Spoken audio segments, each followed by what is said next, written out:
अस्सलाम वालेकुम नाज़रीन, आप देखते हैं हम हमेशा आवाज़ बनते हैं जो हमारे मुआशरे में हो रहा है और हम एक पॉजिटिव मैसेज डिलीवर करते हैं कि हमारे मुआशरे में क्या हो रहा है, हमारा ज़माना किस तरफ जा रहा है। तो आइए, आज एक मुआशरे की बेटी मेरे साथ मौजूद है, तो आइए इनसे जानते हैं। अस्सलाम वालेकुम।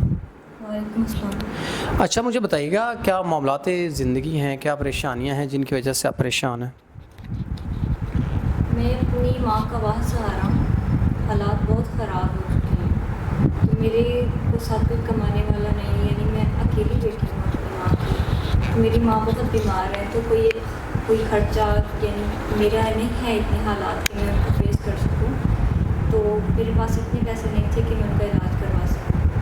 तो मेरी वालदा जो थी वो अपनी बीमारी की वजह से इस दुनिया से जा चुकी हैं, तो मैं बिल्कुल अकेली हो गई।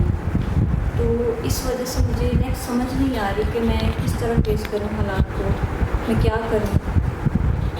आप इस मुआशरे में जी रही हैं, मुआशरे की तरफ से आपको क्या नेगेटिव रिस्पांस मिलता है देखने को, लोगों के रवैये, या आप जब मार्केट जाती हैं जैसे भी, तो क्या लोगों की तरफ से रिस्पांस रहता है?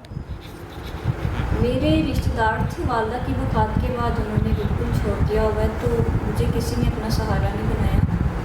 तो इस वजह से ये कि अकेले कोई रह नहीं सकता इस दुनिया में, बहुत से हालात उनको फेस करने पड़ते हैं, लोगों के ताने सुनने पड़ते हैं जो कि बिल्कुल बर्दाश्त से बाहर हैं।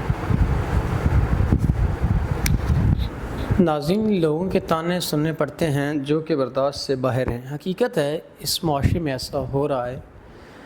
खून के रिश्ते भी सफ़ेद हो चुके, और बाकी मामलात में ज़िंदगी में आप देखें, जब इंसान पे गुर्बत होती है तो कोई साथ नहीं देता।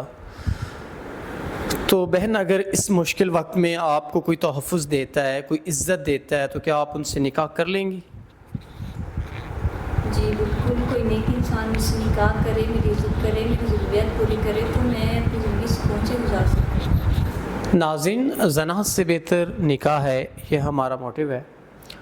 तो हमेशा निकाह को आम करें। जो ऐसे मसाइल में लोग होते हैं, उनकी ज़रूरियात ज़िंदगी को समझते हुए उनकी परेशानियों को समझें और निकाह करें, ताकि वो गुनाह से बच सकें। पता नहीं कितनी ऐसी बहनें बेटियां यूँ धक्के खा रही होंगी, या जिनके ऐसे मसाइल होंगे। हमारा काम है एक पॉजिटिव मैसेज आप लोगों तक डिलीवर करना, ताकि जो मुआशरे में हो रहा है उसकी अक्कासी की जा सके। तो इसी के साथ अपने मेज़बान नवाब अहमद को दें इजाज़त। खुदा हाफ़िज़।